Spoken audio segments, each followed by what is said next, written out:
광야 생활을 통해 알려주신 하나님의 절대망대라는 제목으로 말씀 선포하겠습니다. 우리 개혁신학이라는 말은 이 다른 말로는 이 언약신학이라고 하는데요. 이 개혁신학에 있어서 가장 포커스는 이 언약이라는 것입니다. 사실 그리고 성경을 보고 역사서를 보고 성경을 쓸 때도 이 언약 중심으로 모든 것을 보는 거죠. 그래서 좀 언약이 모든 성경을 다 언약이라는 거 하나로 모든 성경이 다 포괄된다고는 볼 수 없지만, 그렇게까지는 아니지만 핵심적인 역할을 한다고 상정하고 있는 것이 개혁 신학이고요. 다 그렇게 보는 건 아닙니다. 그 개혁 신학에서는 그렇게 보고 다른 데서는 성경을 또 다른 관점으로 보겠죠. 근데 우리 개혁 신학에서는 이 언약이라는 것을 제일 중요하게 보고 있는데, 이 언약이라는 것이 뭐냐라는 것에 대해서는 사실은 신학적으로도 그렇게 쉽게 말하기가 어렵고요. 또 계속 바뀌고 있어요. 그래서 옛날에는 행위 언약, 이 선악과 언약만 그거 하나는 행위 언약이고, 그거는 우리가 뭔가를 하나님 앞에 하는 것이고, 나머지 언약은 하나님이 일방적으로 하시는 거다. 이렇게 웨스트민스터 신앙고백서에서도 이런저런 이야기를 하고 있는데, 그것도 이 신학이라는 것도 보면 그대로 있는 게 아니고 계속 발전해 나가고 좀 바뀌거든요. 그래서 최근에는 꼭 그렇게만 보는 게 아닌 것 같고요. 이 어떤 관계를 맺는 것을 언약이라고 하는 것은 아니에요. 이 관계라는 것은 이미 존재하는 것이고요. 그 존재한 관계 위에 뭐가 하나 더 얹어지는 게 언약이라고 보는 거죠. 그래서 예를 들면 이 하나님이 은혜로 아담을 창조하신 거죠. 그리고 그를 하나님의 형상으로 에덴 동산에 두시고 이 모든 것을 다스리게 하셨고요. 그러면서 하나님과 아담의 관계가 맺어졌단 말이에요. 그런데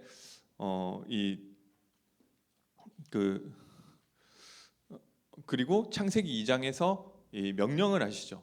이 성경에는 선악과 언약이라는 것은 우리가 신학적으로 해서 선악과 언약이라고 하지, 성경 본문에는 언약이라는 표현이 안 나옵니다. 하나님이 명령하신 거죠. 그래서 이 명령을 주셨는데 그 명령을 어기고 실패하는 것으로 어떻게 보면 떨어지는 거죠. 그러면 이 관계를 최근에는 언약으로 안 보는 거예요. 왜냐하면 하나님의 언약적 관계라는 것은 절대 끊어질 수 없는 거라고 생각하기 때문에. 그래서 왜 끊어지게 됐느냐? 아담이 왜 하나님과의 관계가 끊어지게 됐느냐? 언약적 관계가 아니었기 때문에. 그러면 아담과 하나님 사이에 관계가 없었냐? 이미 맺어진 관계가 있었죠. 그런데 그게 아직 언약적인 관계로 진행되지 못했기 때문에 끊어질 수 있었다는 거죠. 그래서 그냥 그 정도를 관계라고 하고 끊어질 수 없는 그 관계로 들어가는 것을 이제 언약이라고 이 언약적인 관계라고 하는 거죠.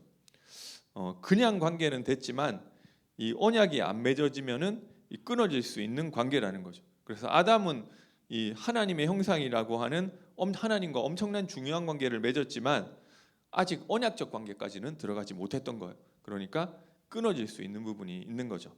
그래서 왕으로 설명을 하면 사울은 하나님과의 특별한 관계 속으로 들어갔죠. 사울이 왕 될 때도 성령이 임하고 사울도 예언을 하고요. 하나님의 종으로 기름 부음 받았고, 사실은 다윗하고 똑같은 현상이 일어났던 거죠.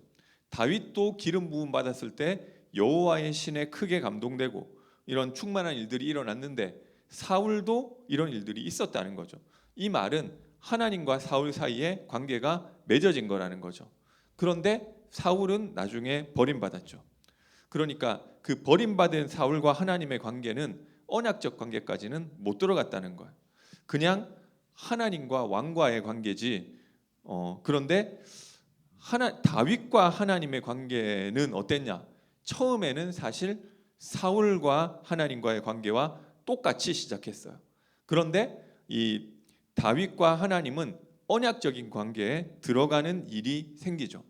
그 사무엘하 7장에 보면 다윗이 왕궁에 앉아서 나는 이렇게 이 호사스러운 왕궁에 있는데 여호와의 법궤는 저기 바람 부는 곳에 뭐 있구나. 마음속으로 내가 그걸 안타까우면서 하나님의 성전 짓기를 소원한다고 했을 때 그때 하나님이 나단 선지자를 보내시죠. 아니 천지가 다 내 것이고 너가 성전 짓는다고 내가 그 안에 들어가겠냐?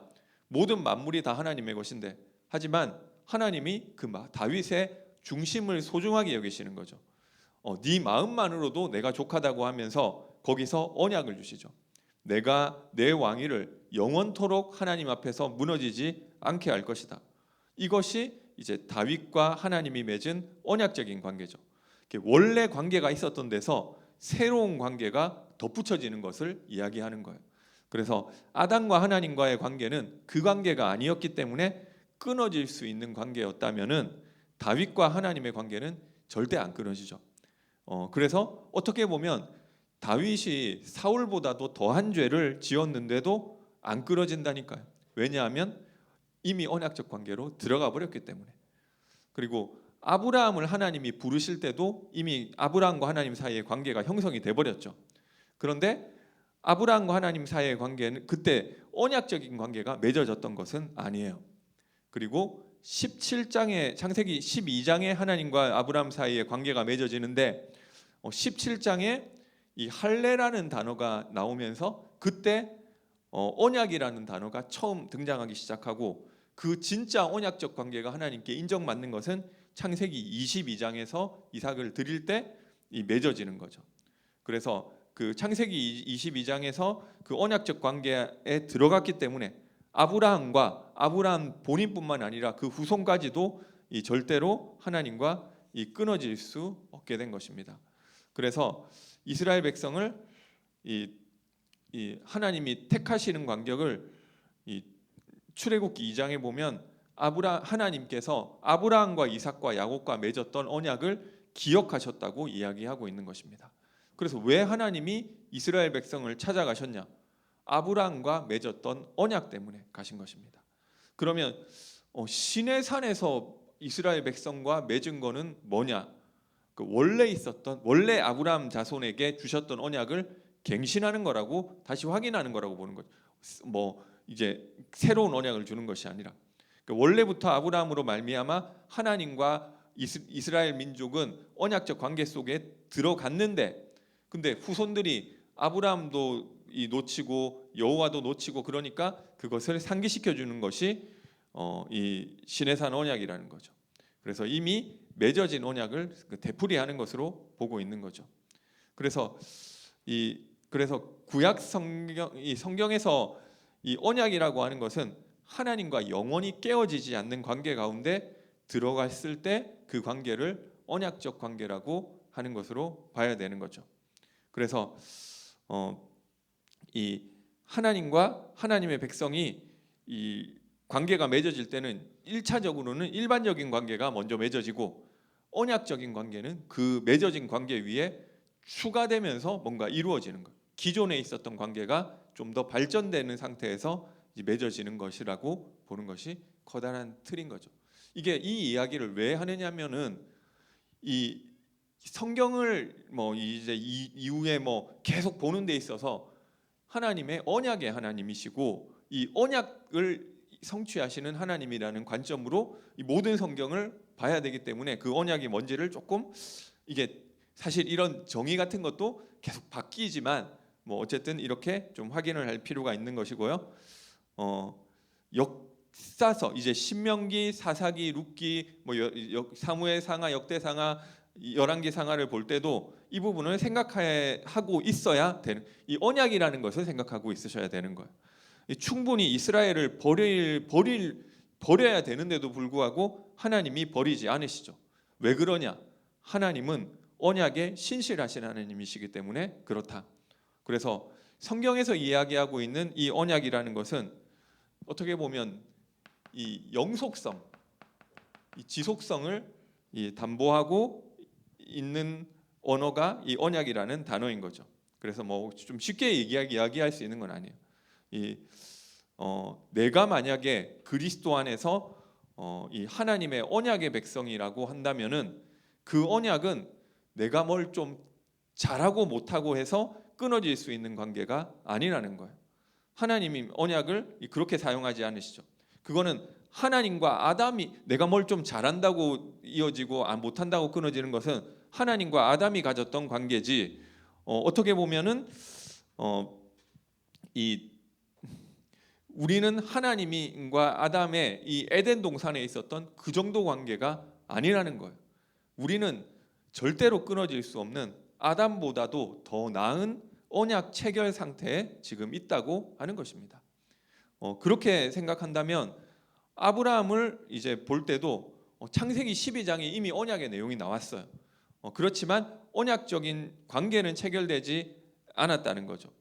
그 관계가 어떻게 맺어졌냐? 하나님이 찾아가서 은혜로 맺어지는 관계였잖아요. 내가 너로 큰 민족을 이루고 내 후손들로 하여금 왕들이 나오게 만들 것이고 그 땅을 너에게 줄 것이다. 이 부분을 하나님이 약속하셨죠. 그리고 그 약속은 나는 너의 자손들의 하나님이 되고 그는 나의 아들들이 되고 이 약속이 체결되는데 처음부터 언약적인 형태로 존재한 게 아니라 창세기 17장 할례에 대한 이야기와 22장에 이 이삭을 드리면서 비로소 언약적인 관계로 맺어지면서 그 다음부터는 이삭에게 하나님이 가실 때 나는 내 아버지 아브라함의 하나님이다 이렇게 나가는 거죠. 그리고 이삭의 자손인 야곱에게 나타날 때는 나는 아브라함의 하나님, 이삭의 하나님이다. 이 언약적인 관계가 이어졌기 때문에 그래요. 그리고 그 다음에는 나는 아브라함의 하나님, 이삭의 하나님, 야곱의 하나님. 거기 세 명까지는 이야기하는데 이 계속 그 이후에는 아브라함의 하나님, 이삭의 하나님, 야곱의 하나님 그 언약적인 관계를 상기시키는 방향으로 나가는 거죠. 이게 이 이스라엘 후손에게 절대로 없어지지 않는 이 틀을 만들어 놓는 거죠. 그래서 우리가 이 역사서에 이제 전반적으로 이 언약이라고 하는 백그라운드가 깔려 있는 거예요. 그리고 이것은 아브라함과 맺은 언약뿐만이 아니고 이 사울과 다윗과의 관계에서 이야기했지만 이 성경에 보면 개인적인 관계에서도 다 이 패턴들이 적용되는 거예요.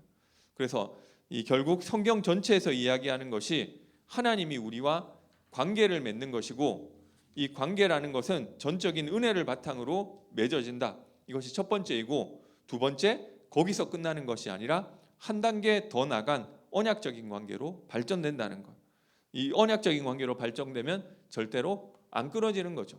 그런데 그러면은 어떻게 하나님과 일반적인 관계에서 언약적인 관계로 발전할 수 있느냐? 이 부분을 또 생각해 볼 수 있는 거죠. 여기에는 항상 조건이 있어요. 그냥 되는 거는 아니라는 거죠. 그래서 너가 이렇게 했을 때 이렇게 되고 안 했을 때 안 된다. 그런데 이 사실은 거기에서 이제 완전성이 이 조건에 있어서 완전성이 담보가 되어져야 되는데요. 아브라함에게 하신 말씀이 너는 내 앞에 행하여 완전하라 하면서 언약을 이야기하시는데 이 아브라함이 하나님 앞에서 완전한 모습으로 행했을 때 이 언약적인 관계가 최종적으로 체결된 거죠. 그러면 우리는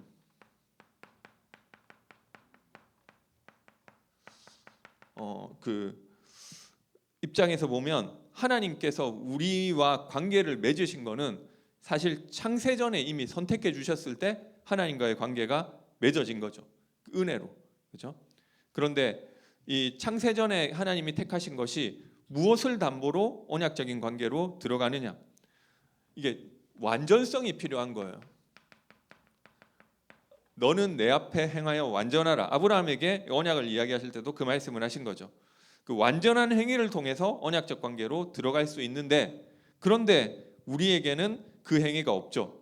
그런데 그 행위가 그리스도에게 있는 것입니다. 그러니까 그 그리스도 안에서의 완전성을 담보로 언약적인 관계로 들어가는데, 그 그리스도가 완전하게 하나님 앞에 순종하신 그 순종을 통해서 이 그리스도 안에서 우리가 하나님과 영원한 언약적 관계 속으로 들어간 거예요.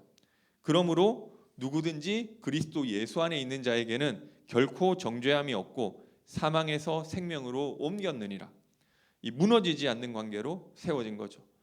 심지어 나중에 다윗이 엄청난 범죄를 하더라도 안 무너지는 것처럼 절대 깨질 수 없는 관계 속으로 들어가는 것입니다. 그게 성경에서 이야기하는 것이고요. 하나님의 은혜로 이 관계가 설정이 되고 그 관계가 언약적인 관계로 발전하고 그 언약적인 관계로 발전했을 때는 영원히 무너지지 않는다는 것이죠.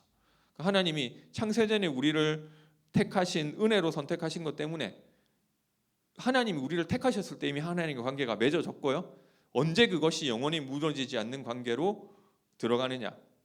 그리스도 안에서 우리가 언약적인 관계로 들어갔을 때, 그때 영원히 무너지지 않는 관계로 들어가는 것입니다.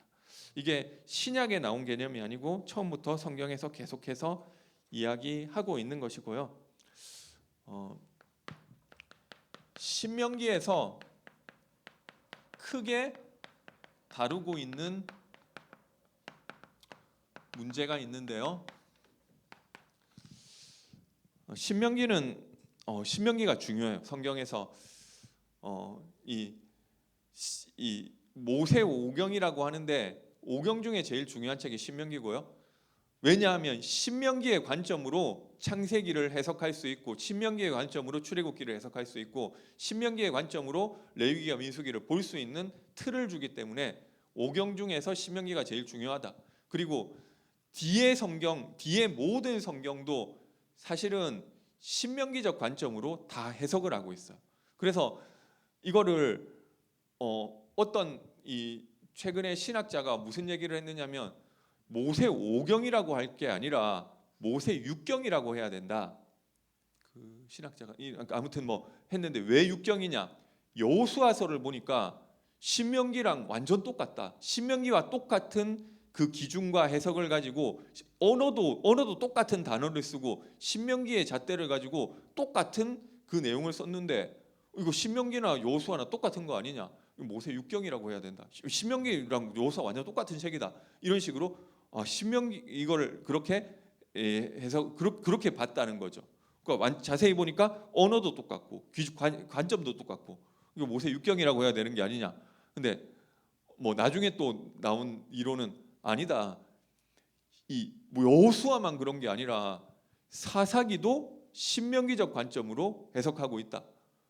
신명기에서 나온 이 잣대를 가지고 사사기도 이거를 기록을 하고 있다는 거죠. 그러니까 그리고 사사기만 그런 줄 알았는데 그 뒤에 룻기, 사무엘 상하, 그 다음에 열왕기 상하, 역대 상하는 조금 달라요. 역대 상하는 조금 다른데 열왕기 상하까지 한 사람이 썼다. 그냥 신명기 저자는 한 사람이다. 그러니까 역사적인 사실을 가지고 역사적인 어떤 자료들과 고문서들이 있었겠죠.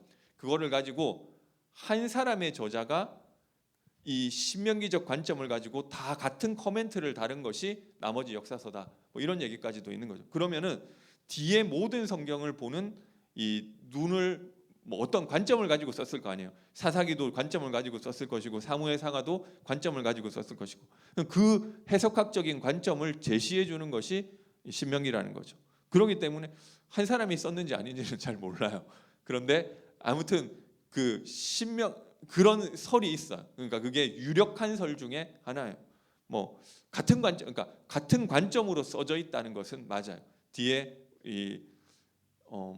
잠언, 뭐 시편, 아가서 뭐 이런 그 다음에 선지서 이런 것들은 좀 다르더라도 이 역사서 파트에 있어서는 다 신명기의 기준을 가지고 이런 커멘트를 난 것이 뭐 어떻게 보면 포로 후기 때 뭐 에스라 같은 사람이 물론 자료는 본인이 다 쓴 게 아니라 역사적 자료를 가지고 이미 있었던 자료에 자기가 코멘트를 다는 식으로 한 거일 수도 있다.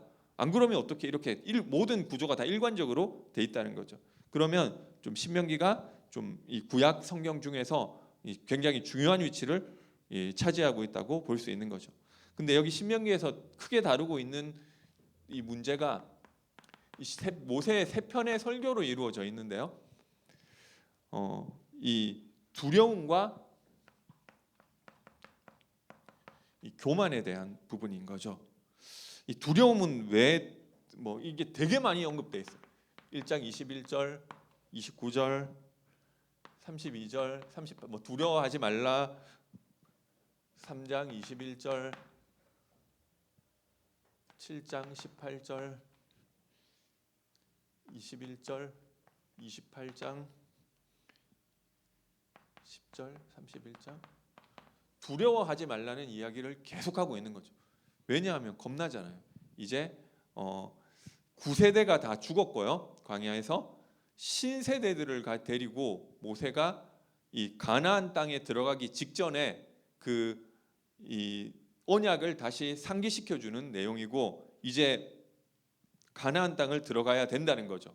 근데 그 가나안 땅을 이미 차지하고 있는 가나안 족속들과 이 전쟁을 앞두고 있잖아요. 그리고 이제 가나안 족속 중에는 거인 족속들도 있는 거예요. 이길 수가 없는 40년 전에 우리는 메뚜기와 같다고 했었던 그 거인 족속들과의 전쟁을 앞두고 있기 때문에 이 두려움을 두려워하지 말라고 하면서 어떻게 다룰 것인지를 이야기하고 있고, 그러면서 두 번째 가나안에 모세는 이 가나안에 들어간 이유를 상정하고 있는 거죠. 아직 안 들어갔지만 가나안에 들어간 이후에 너희가 정복 이후에 너희가 교만해질까봐 나는 두렵다. 이 교만에 대한 부분을 다루고 있는 거죠. 32장 15절, 9장 1절에서 10절. 그래서 크게 신명기에서 다루고 있는 이 문제는 두 가지인데, 이게 사실은 이 한 가지 뿌리라고 볼 수 있는 거죠. 결국은 이 자기 자신을 의존하기 때문에 생기는 문제인 거예요. 이게 나를 의존한다는 거예요. 이게 두 가지로 나타나는 거죠. 뭔가 내가 할 수 없는 두려운 상황 앞에서는 낙심하는 거죠. 왜냐하면 하나님이 아닌 내 실력을 의존하고 있는데 나보다 더 실력 좋은 사람이 나타났다. 그러면은 두려워하고 낙심하고, 이게 이 자기 자신을 의존하기 때문이고요. 근데 이거 내가 좀 잘할 수 있는 게 나타났다는 거죠. 그럼 내가 할 수 있는 상황에서는 내 힘을 의지하기 때문에 하나님 의지하지 않는 거죠. 그게 교만으로 나타나는 거죠. 결국 뿌리는 같은 거예요. 하나님을 의지하지 않고 자기 자신을 의지하는 것인데, 이것은 결국 이 신명기에서 사실은 마음의 문제를 다루고 있다, 이런 얘기는 겉으로 표면으로 별로 드러나 있지 않은데, 사실은 신명기에서 가장 다루고 있는 것이 마음의 문제인 거예요. 그러면 신명기에서 이야기하는 해법은 무엇이냐? 어떻게 이 두려움과 교만을 우리가 극복할 수 있느냐? 그것이 신명기 6장 4절에서 9절이죠. 하나님이 누구신지 알면 된다는 거예요. 모세가 설교를 통해서 계속 이야기하고 있는 것이 뭐냐면은 과거에 하나님께서 어떻게 행하셨는지를 과거에 하나님께서 어떻게 행하셨는지를 계속 진술하고 있는 거예요. 그것을 알 때 우리의 두려움이 해결되는 거죠. 너는 하나님의 백성이고 하나님의 자녀고 하나님이 너와 함께하고 있고 하나님은 그 관계를 절대로 버리지 않으시고, 너희들은 잊어버렸더라도 하나님께서는 400년 전에 이 출애굽 때 하신 그 약속의 말씀을 기억하고 그 언약을 성취하셔서 하시는 신실한 하나님이신데 너가 두려울 게 뭐 있냐? 하나님이 광야에서 너희를 어떻게 인도하셨고, 그러니까 너는 그 하나님의 자녀인데 너네가 두려워할 게 뭐 있냐? 과거의 일을 언급하면서 과거의 일을 언급하는 것으로 두려움을 해결할 수 있다는 것은 내가 하나님이 어떤 분이신지를 알면 두려움이 이길 수 있다는 거죠. 그래서 그것을 그분은 오직 하나이신 여호와이시고 유일한 여호와이시고 너는 그분의 자녀고 하나님이 너와 함께 하시는 분이다. 그것을 알 때 너의 두려움을 이길 수 있는 것이다. 그리고 이 거인 족속이 있었는데 저 에돔 족속 에서의 후손들이 그 세일산에 거하는데 세일산인가요? 뭐 저기 목사님이 저기 뭐 페트라 뭐 사진 뭐 보여주시고 있는데 그게 원래는 거인들이 살던 땅이었어요. 근데 하나님이 그것을 에돔 족속이 그 거인들을 무찌르고 거기를 차지하게 허락하세요. 그래서 민수기인가요?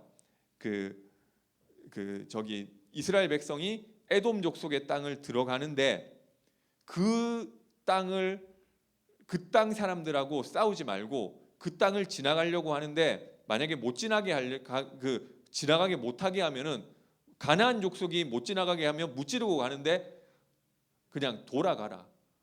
싸우지 말고 돌아가라. 왜냐하면 그 땅은 하나님께서 에돔 족속에게 주신 땅이기 때문에 너네가 그 에돔 족속 건드리지 마라. 이런 식으로 이야기를 한다는 거죠. 그럼 이게 뭐냐면은 하나님이 언약을 주셔서 그러니까 에돔도 거인 못 무찌르거든요. 에돔도 거인 못 무찌르는데 하나님이 언약을 주셔서 에돔도 저기 거인 족속을 무찌르고 지금 정확하게 신명기에 나온 세일산인가 아무튼 거기 거주하고 있는데 하나님이 주시니까 되지 않냐? 이게 무슨 말이냐면은 이걸 읽는 이스라엘 백성들 입장에서는 그게 힘이 되는 거예요. 왜냐하면 그 에서 후손도 아브라함과 약속하셨던 언약 때문에 아브라함과 조금 상관이 있다고 거인 족속 무찌르고 그 땅을 차지하게 하셨는데 그런데 아브라함의 언약의 후손인 너네는 얼마나 하나님이 더 이기게 하시겠느냐 이렇게 그러니까 말하자면 그 과거의 일을 이야기하면서 힘을 주는 거예요. 그러니까 하나님이 당연히 너희에게는 더 함께 하시고 더 이기게 하시겠지 그 이야기를 하는 거예요. 그래서 이 과거의 이야기를 하면서 하나님이 누구신지 알면 두려움을 넘어갈 수 있다고 하는 것이고요. 그래서 그분이 오직 하나인 여호와시고 어떻게 우리가 그러면 교만의 문제를 해결할 수 있느냐? 그 하나이신 여호와를 알고 내 마음을 다하고 성품을 다하고 뜻을 다하고 모든 것을 다하여 그분을 사랑하고 그분만 의지할 때 그때 교만을 넘어설 수 있다는 거죠. 이것도 사실은 사랑하고 그분만 의존해라. 근데 이것도 사실은 마음의 영역인 거예요. 해법을 얘기를 했는데요. 어떻게 됐느냐? 신명기에서 이야기하고 있는 어떻게 보면 이 성경을 보는 이 틀을 제공해 주는 게 대단한 게 아니고요. 29장, 27장, 28장에 나오죠. 하나님 말씀에 순종하면 축복받고 불순종하면 저주와 재앙을 받게 될 것이다. 그래서 내가 너희 앞에 이 두 가지 길을 뒀다. 이 생명과 복을 놓고 사망과 화를 뒀는데 두 가지 길 중에 어떤 것을 갈지 너희가 선택해라. 이렇게 이야기를 하는 거죠. 그런데 신명기에서 말하고 있는 것은 뭐냐면은 신명기 29장 2절에서 4절에 보니까요. 모세가 온 이스라엘을 소집하고 하고 그들에게 이르되 여호와께서 애굽 땅에서 너희 목전에 바로와 그의 모든 신하와 그의 온 땅에서 행하신 모든 일을 너희가 보았나니 곧 그 큰 시험과 이적과 큰 기사를 내 눈으로 보았느니라. 29장 4절에 하나님이 하신 모든 시험과 이적과 기사를 너네가 다 봤는데 29장 4절에 그러나 깨닫는 마음과 보는 눈과 듣는 귀는 오늘 여호와께서 너희에게 주지 아니하셨느니라.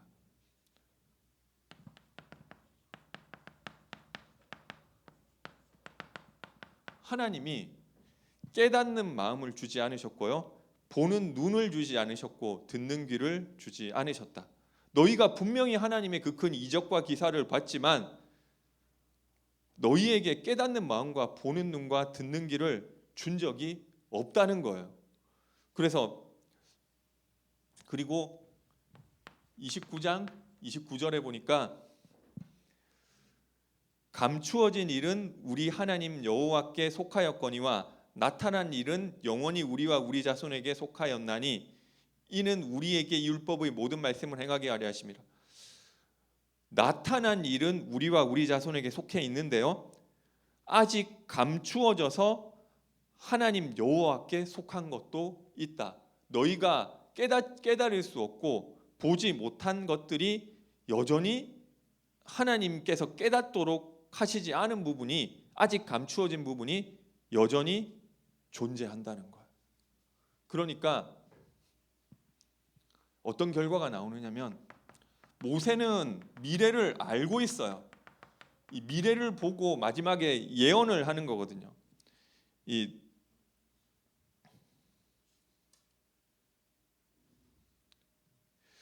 모세가 뭐라고 이야기하느냐면, 나는 알고 있는데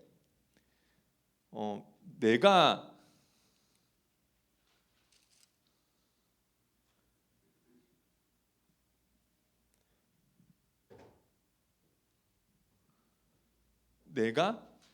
살아 있을 때에도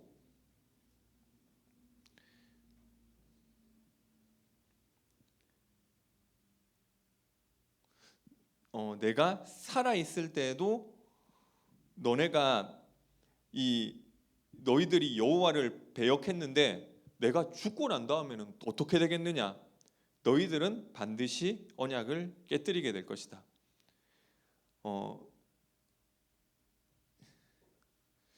31장 27절에서 29절에 보니까요,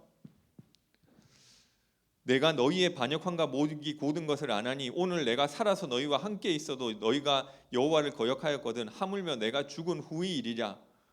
내가 너희의 반역함과 모기 고든 것을 이미 알고 있다는 거예요. 너희 두 가지 길이 있는 게 아니라 너네가 어떻게 할지를 내가 이미 알고 있다. 28절에 너희 모든 지파 모든 장로와 관리들을 내 앞에 모으라. 내가 이 말씀을 그들이 귀에 들려주고 그들에게 하늘과 땅을 증거로 삼으리라. 마지막 29절에는 내가 알거니와 내가 죽은 후에 너희가 스스로 부패하여 내가 너희에게 명령한 길을 떠나 여호와의 목전에 악을 행하여 너희 손으로 하는 일로 그를 경노하게 하므로 너희가 후일에 재앙을 당하리라. 반드시 저주받고 멸망받을 수밖에 없다는 거예요. 그래서 이게 마음의 문제이기 때문에 무슨 이야기를 하느냐면, 신명기 10장 6절에는 그래서 너희가 이 문제를 해결하기 위해서 너희 마음에 할례를 행해야 된다, 이 이야기를 하는 거죠. 그런데 그 마음의 할례를 행할 수 있으면 돼요.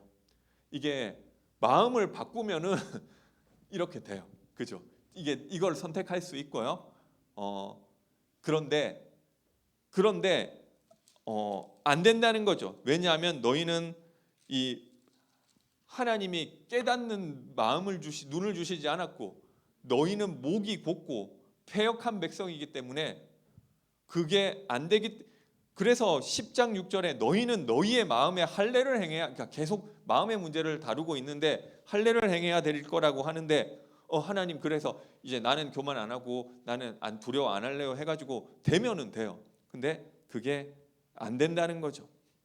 그래서 10장 6절에는 너희가 너희의 마음에 할례를 행해야 된다고 이야기를 하고 있는데요, 마지막에 가서는 하나님이 하실 거라고요. 너희 10장 6절에는 그래서 너희가 마음의 할례를 행해야 된다고, 이미 이게 신약에 나온 개념이 아니고 구약에 하나님이 말씀을 하셨는데 그게 안 되는 상태에 있기 때문에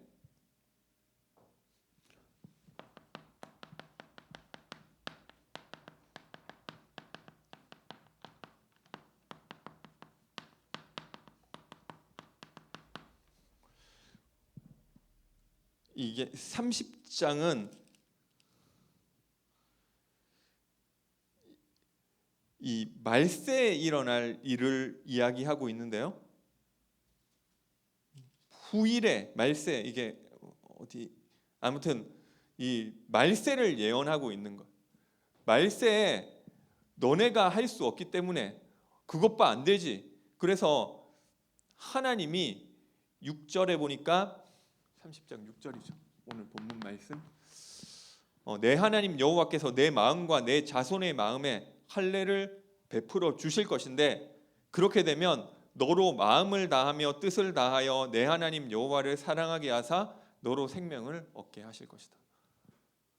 이게 하나님이 베풀어 주셔야 된다는 거야. 근데 그 일이 언제 일어나느냐? 말세 후일에. 너네는 안 되기 때문에 다 이 후일에, 이거 두 가지가 아니라 후일에 불순종하다가 저주를 자초하고 하나님께 이 재앙을 받게 될 것이 정해져 있다. 그러나 마지막에 후일에 종말에 하나님이 내 마음과 내 자손의 마음에 할례를 베푸셔서 마음을 다하고 뜻을 다하여 하나님 여호와를 사랑하게 하시고 생명을 얻게 하실 것이다. 이게 안 된 상태에서는 아무리 막 구약 시대 선지자들이 막 회개하라고 막 하고 해도 하나님이 부드러운 마음이 안 생겼단 말이에요. 그러니까 안 되는 거예요. 마음이 돌이켜지지가 않는 거예요. 그런데 그게 언제 일어나느냐? 말세에 이 일이 일어날 것이다. 하나님께서 마음의 할례를 행하실 것이다. 그래서 이게 어디서 성취됐는지는 우리가 사실은 다 알고 있죠. 그래서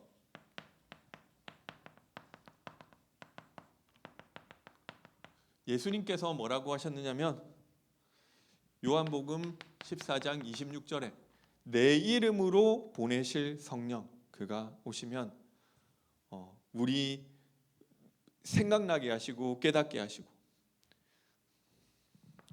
요엘서 2장 28절에도 말세에 내가 내 영을 남종과 여종에게 물 붓듯이 부어줄 것이다. 처음부터 그 얘기를 하고 있는 거.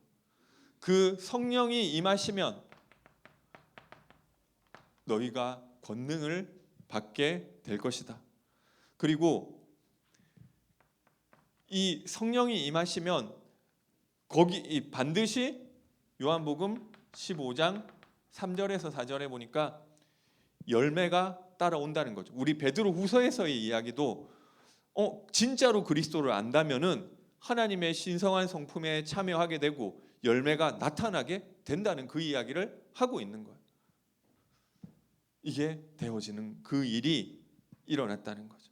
그리고 하나님이 이 모든 것을 주신 이유는 이 신명기에서의 표현에 이 열방 가운데 여호와께서 참 하나님이심을 너를 통해 알게 하기 위해서다. 결국 이 전도의 열매가 일어나는 거죠. 그래서 복음 얘기는 이 우리 마음이 변화되는 거예요. 이게 반드시 일어나게 돼 있어요. 그래서 이 행함이 없는 믿음은 죽은 믿음이라는 것은 행위가 중요하고 행위를 하라는 것이 아니라 복음에는 변화가 따르고 마음의 변화가 따르고 마음이 바뀌면 행위도 바뀌게 돼 있는데 그게 하나도 없는 거는 좀 이게 뭔가가 이 복음이 잘못됐다는 거잖아요. 그러면 계속 그 이야기를 하는 거예요. 마음이 바뀌는 일이 생긴다니까요. 근데 이게 예수님을 내가 영접하는 그 순간에 생겼을 수도 있고요. 그런데 우리 모태신앙으로 자라시거나 너무 어렸을 때부터 교회 나온 사람은 좀 잘 모를 수도 있겠죠. 그러나 생겨 있어요. 그죠? 그게 제가 남 얘기가 아니라 저를 보니까 뭐 알겠더라고요. 지금 제가 막 완전 성령 충만하고 뭐 이게 뭐 다른 마음 없고 그 얘기가 아니고요. 이 하나님 사랑하는 마음이 완전 없던 데서 조금 생긴 게 있고요. 그리고 뭐 물론 그렇다고 뭐 자기 이익 뭐 이런 거 없냐, 다 있죠. 있는데 생겨난 부분이 있어요. 그리고 또 옛날에 너무 막 제가 옛날 대학생 때 그랬었던 것 같아요. 막 너무나 뭔가가 이 불만이고 그냥 길 걷다가 누가 뭐 부딪혀가지고 막 싸웠으면 좋겠다. 뭐 이런 생각 되게 많이 했어요. 뭔가가 세상에 다불만이고 분노가 가득 차 있고 뭐 지금 없냐? 없는 건 아니지만 견딜 수 없고 뭐 가슴이 답답해서 견딜 수 없고 뭐 이런 것들 중에 없어진 부분이 되게 많아요. 그리고 뭐 물론 뭐 지금 하나도 없는 건 아닌데 없어진 것들이 있어요. 이게 그래야 된다는 게 아니라 따라오는 부분이에요. 예수 믿으면 반드시 온다. 만약에 그게 없다면은 별로 할 말이 없잖아요. 그래서 그게 완벽하게 내가 뭐 죄 하나도 안 짓고 뭐 그런 게 아니라 이 내 마음 가운데 변화가 물론 뭐 평안도 생기고 근데 그게 우리 사람이라는 게 저도 그런 것 같아요. 근데 왜 나는 이거 안 되지? 늘 그런 것 같아요. 내가 지금 가진 거, 내가 지금 이런 상태, 완전 시달리고 완전 너무 이상한 사람에서 이제 좀 정상이라기보다 보통 비슷할까 말까 이제 이 정도까지 올라왔는데 이 사람 마음 이미 이렇게 변화된 것은 이미 내가 내 거 확보해둔 거고 왜 나는 저 사람처럼 저 사람 불신자인데 저렇게 행복해 보이는데 왜 나는 저 사람처럼 안 돼?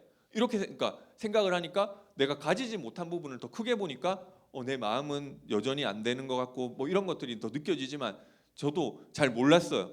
근데 제가 예수 믿고 은혜 받은 순간 마음 바뀐 부분 분명히 있고요. 이거는 과거의 일이니까 분명히 뭐 그리고 서서히 이게 순간 내가 확 바뀐 부분도 있고 어떤 거는 나는 왜 이렇게 변화가 없지? 똑같은 줄 알았는데 작년에 나와 나를 올해의 나를 비교해봐도 뭐 크게 뭐 이제 2023년 다 가가지고 올해 응답 뭐 받았고 나는 아무 응답 없는 것 같고 변화 없는 것 같고 한데 10년 전에 나랑 비교해 보면 내가 옛날에는 내가 이런 생각하고 있었는데 내가 딴 사람을 만났는데 나도 옛날에 저랬는데 나 지금은 그런 생각을 안 했는데 언제부터 안 해줬는지도 모르겠어요. 한참 된 거 계속 안 되는 것 같은데 바뀌어지는 부분이 있는 거예요.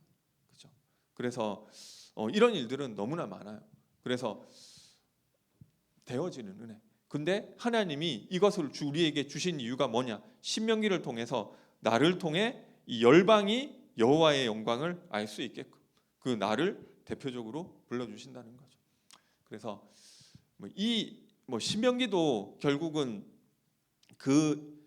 결국 신명기에서 계속 이야기하고 있는 부분은 표면적으로는 마음의 문제라고 하는 부분은 이야기를 안 하고 마음 얘기는 야 너네가 그렇기 때문에 마음의 할례를 스스로 행해야 돼 알겠지? 10장 6절에서 얘기하고 근데 마지막 끝에 가서는 말세에 여호와께서 너희 마음의 할례를 행하실 것이다. 그래서 신약에서 바울도 그렇게 얘기를 하죠. 몸의 할례를 행하는 것이 아니라 마음의 할례를 행해라. 이 이야기를 하는 것이고 이 마음이 바뀌어지는 일이 일어나고요. 지금도 일어나고 있어요. 이것은 종결된 것이 아니고 아직도 우리는 여전히 부족하고 안 되고 그러나 하나님이 이 사람으로 만들어 가세요. 계속 만들어 져가고 있다니까. 이 마음을 다하고 뜻을 다하고 성품을 다하여 주 너의 하나님 여호와를 사랑할 수 있는 사람으로 우리 마음에 하나님이 그것을 하고 계시다. 그러면은 하나님이 하고 계시기 때문에 나는 안 해야지가 아니라 하나님이 하시는 거 그 일이기에 나도 마음을 두고 내 자발적으로 그 일에 그래 하나님 원하시는 얘기는 그 속으로 방향 맞추고 가는 거. 그것이 그게 하나님이 원하시는 거죠. 예, 결론 말씀드리겠습니다. 그래서 우리가 복음 속으로 들어가면 되는 거예요. 우리 예배를 통해서 그리스도가 예수가 그리스도시다. 그리고 나의 이 서밋 타임을 통해서 예수가 그리스도시다. 그리고 이 우리 전도자의 삶에 도전하게 되시기 바랍니다. 나를 통해 전도가 되어지는 것. 그리고 우리 있을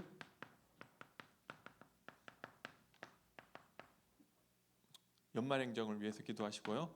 이번 금요일에 있을 일 제목이 뭐죠?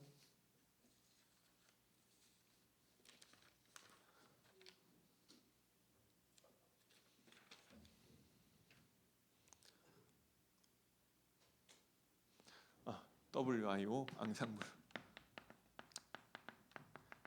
이게 좀 전도와 연관될 수 있도록 뭐 불신자 한 명도 안 올 수도 있지만 뭐 그래도 우리 중심은 그렇게 기도할 수 있는 거죠. 위에서 기도해 주시기 바랍니다. 예, 찬송가 261장 하나님께 찬양 드리겠습니다.